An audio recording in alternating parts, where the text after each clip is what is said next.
is that people start leaving his rallies early out of exhaustion and boredom. World leaders are laughing at Donald Trump. Donald Trump was fired by 81 million people.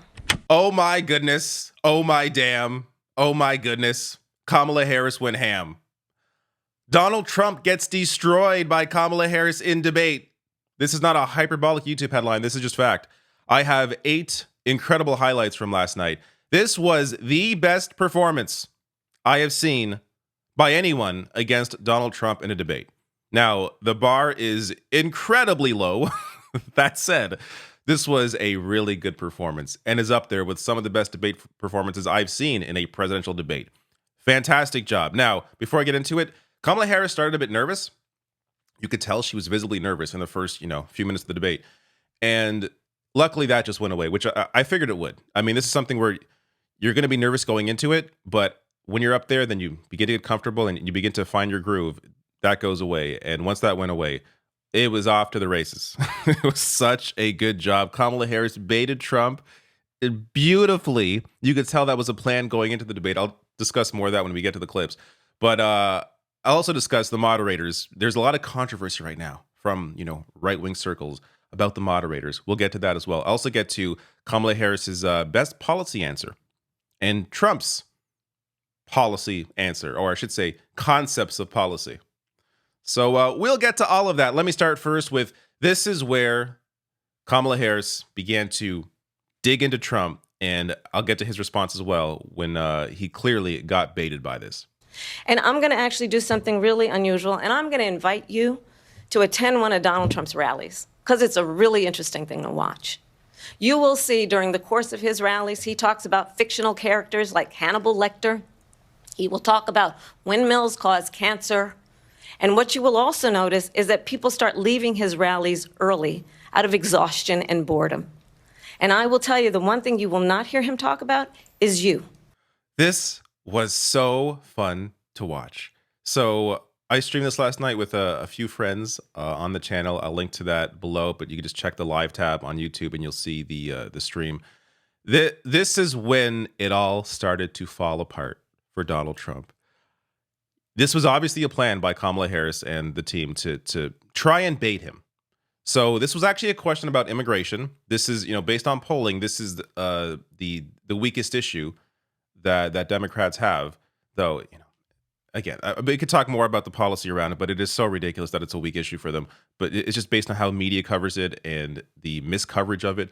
But regardless, this was a way for her to turn that conversation, where she had a fine answer on, immigration, because again, they put up a bill that Republicans rejected. But again, putting that aside, turns that into this dig on Trump. So Trump, of course, how does he come back? Well, he's got to address the crowd size comment before he says anything else. Why did you try to kill that bill, and successfully so? That would have put thousands of additional agents and officers on the border. First, let me respond as to the rallies.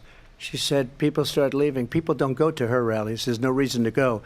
And the people that do go, she's bussing them in and paying them to be there, and then showing them in a different light. So she can't talk about that. People don't leave my rallies. We have the biggest rallies, the most incredible rallies in the history of politics. That's because people want to take their country back. Oh my God, he fell right into it. Kamala Harris set a trap. He fell right in. You could see the expression on her face. She is very happy that he just walked right into the trap. And then this leads to, so this is, I'll get to the next clip here, is a continuation of this answer, which this has to be the moment where Trump fell apart. This is where he lost the debate. In Springfield, they're eating the dogs, the people that came in. They're eating the cats. They're eating the pets of the people that live there.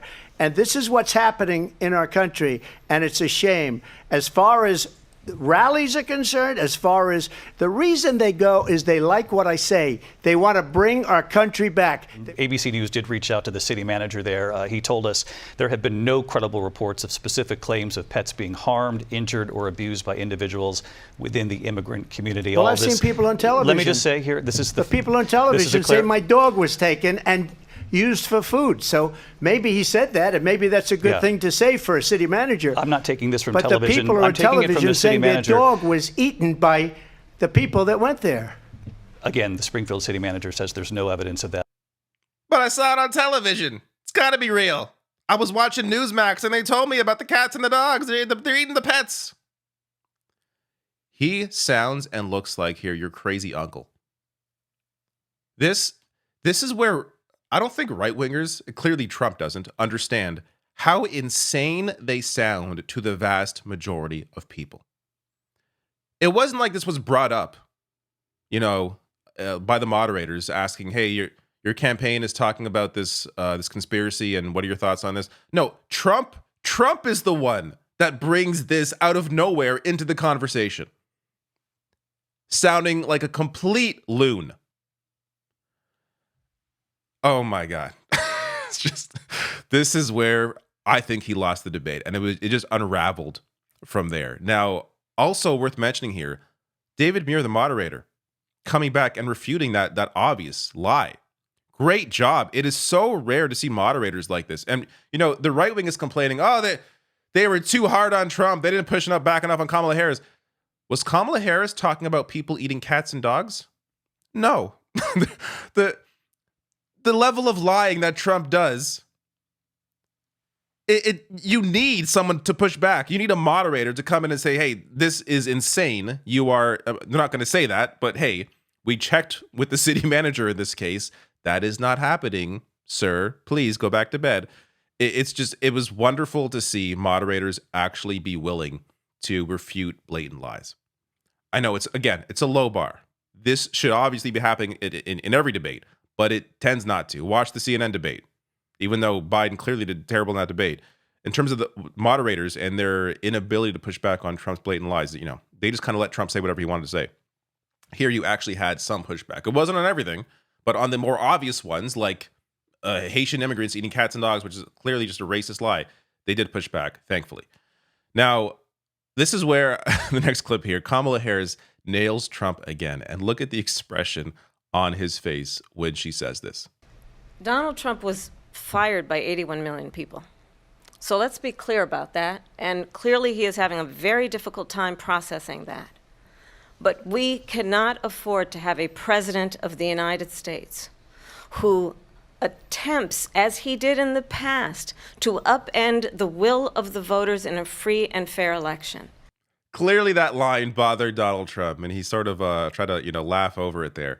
Just such a good line to use. He loves talking about one of his lines from The Apprentice, "You're fired," using that against him there in such a wonderful way.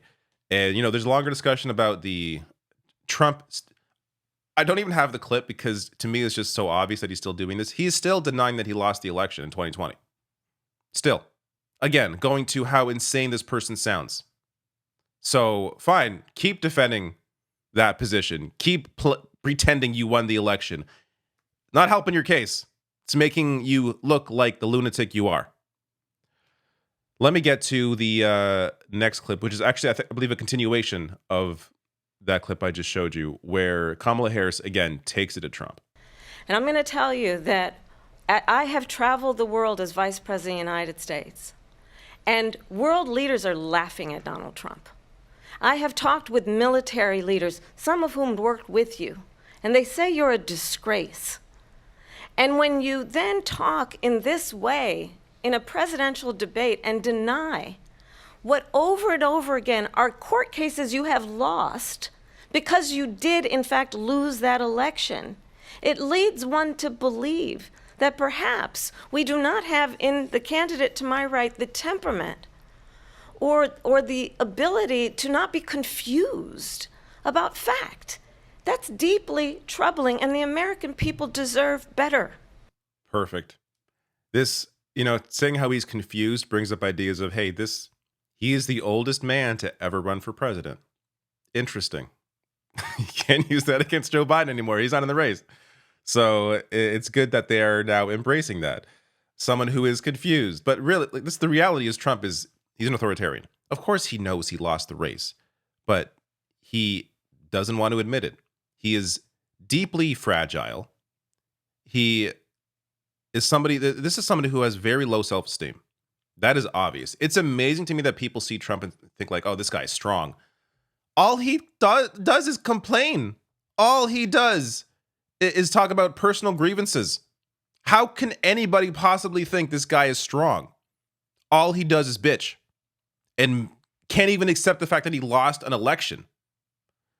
So it's just Kamala Harris being able to highlight all of that there, how the world is laughing at him is great context to add, because Trump always tries to pretend that he is, people are really respect him around the world. No, they do not. The ones that pretend they do, like Putin, for example, or Viktor Orban, these are also authoritarian leaders who know they can play Trump like a fiddle. Which also, I don't even have that clip, but Kamala Harris also brings that up in this debate where she mentions that's why, they like him, because they can just use him. Let me get to the next clip. This is where, okay, you know what? Let's get into some policy now, all right? Donald Trump, let's hear about his fantastic healthcare plan. If we can come up with a plan that's going to cost our people, our population, less money and be better health care than Obamacare, then I would absolutely do it. But until then, I'd run it as good as it can be run. So just a yes or no, you still do not have a plan? I have concepts of a plan. I'm not president right now. But if we come up with something, I would only change it if we come up with something that's better and less expensive. And there are concepts and options we have to do that. And you'll be hearing about it in the not too distant future. Yes, you'll be hearing about this healthcare plan very soon. We got concepts and options. Where have I heard this before? This is from 2020. Keep in mind, he was already talking about his amazing healthcare plan back before he was, or when he was running for president back in 2016. This is years later into his presidency. Again, here he is talking about his amazing healthcare plan. It's coming soon. You're going to hear about it soon. I do want to say that we're going to be introducing a tremendous health care plan sometime hopefully prior to the end of the month. It's just about completed now. That was August 2020. It is now September 2024. Where's the healthcare plan? I don't understand how this man has tens of millions of supporters. Are you okay? Is something in the water that is hurting you? Should we look into this? Because come on. The excuse people would use, all politicians lie. Not like this, to this extent. Like, the people that complain about politicians, all they care about are themselves. They lie all the time. You are describing Donald Trump. That is Donald Trump to a T. How does this loon have support still from anybody? Do you have the brains of a fish? All right. Let me settle down here. Next clip. I got two more clips here. I want to show, I was surprised and impressed by Kamala Harris's response on Afghanistan, because thankfully she actually defended it. Well, I will tell you, I agreed with President Biden's decision to pull out of Afghanistan. 4 presidents said they would, and Joe Biden did. And as a result, America's taxpayers are not paying the $300 million a day we were paying for that endless war. And as of today, there is not one member of the United States military who is in active duty in a combat zone in any war zone around the world, the first time this century. This is maybe the most underrated answer of the night. This was a fantastic moment to finally see the administration here defend the decision to pull out of Afghanistan, and that there are no current active duty members in a war zone right now. That's incredible. Republicans now are pretending to be some of them are pretending to be the anti-war party. Ridiculous. Donald Trump almost led us to World War III in several ways. One of them was the assassination on Soleimani. Thank goodness the Iranians there held back. This should be celebrated. Pulling out of Afghanistan, saving lives in the process. Think of how many lives were saved since that is no longer a war zone. this should be discussed as a positive move by the Biden administration. You know, the media has twisted this because they're so pro-war. The war machine has so much money and power over media. It is wild. This should be celebrated. This was a great thing that Joe Biden did. And largely, they have been either running away from it, afraid to defend it. No, you should be defending it because this was a good move. Now, let me get to the last clip here. This is, I think, the best policy answer of the night, and maybe the one that you know, apart from the spectacle of some of the other answers, this, I think, hit the hardest. Let's understand how we got here. Donald Trump hand-selected 3 members of the United States Supreme Court with the intention that they would undo the protections of Roe v. Wade. And they did exactly as he intended. And now in over 20 states, there are Trump abortion bans, which make it criminal for a doctor or nurse to provide health care. In one state, it provides prison for life.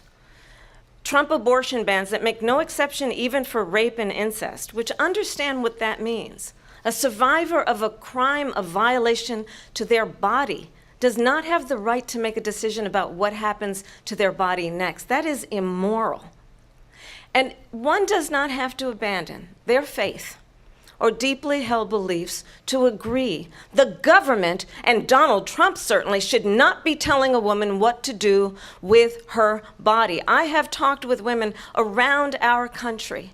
You want to talk about this is what people wanted? Pregnant women who want to carry a pregnancy to term, suffering from a miscarriage, being denied care in an emergency room because the healthcare providers are afraid they might go to jail, and she's bleeding out in a car in the parking lot. She didn't want that. Her husband didn't want that. A 12 or 13-year-old survivor of incest being forced to carry a pregnancy to term. They don't want that. And I pledge to you, when Congress passes a bill to put back in place the protections of Roe v. Wade, as President of the United States, I will proudly sign it into law. But understand, if Donald Trump were to be reelected, he will sign a national abortion ban. Understand, in his Project 2025, there would be a national abortion, a monitor that would be monitoring your pregnancies, your miscarriages. I think the American people believe that certain freedoms, in particular the freedom to make decisions about one's own body, should not be made by the government. Fantastic. This is clearly, I think, Kamala Harris's strongest policy difference between herself and Donald Trump. We are having to refight fights that were already won because Donald Trump became president. This is a point that should also be hammered home. Just how Trump turned back the clock. You know, people get used to having rights. People get used to, you know, it's normal for us as humans to just adapt. We did it during COVID in some way. Somehow we made it through. But in terms of just, you know, society, policy, laws, we get comfortable and we just accept the fact that, hey, there are certain rights that we get to enjoy. You get to enjoy them only if the people in power agree that you should be able to have them. If they don't, you lose them. The loss of abortion rights is a clear example of that, and one that I think is going to drive a lot of people to go out and vote. That's why, you know, even though Biden was a terrible candidate for this election cycle, it was still a close election. For one, Trump is ridiculous. But the other point was that the abortion issue was going to bring a lot of people out, regardless of how they felt about Joe Biden. They wanted to ensure that, you know, Democrats were in power and could do what they can there. And now you have somebody who is so, like, look at the difference between how Kamala Harris discusses this issue and how Joe Biden discussed it. It is just night and day. She's able to really both convey the policy properly, the differences between herself and Trump, but also do it in a way where that emotion hits and people really feel it and they understand it. And just the way she lays it all out there, how it happened in just that, you know, short 2 minutes. Great answer, great response. I think that was the best policy moment of the night. The best moment of the night, though, I think, is still when she baited Trump and Trump took it and went with the cats and dogs. That that set off the tone for the entire night. Great job here. I hope there's another debate, just because this was really fun to watch. But I guess we're going to have to wait and see if there is. Once again, one of the best debate performances I've seen in a presidential debate in quite some time, and definitely the best performance against Donald Trump.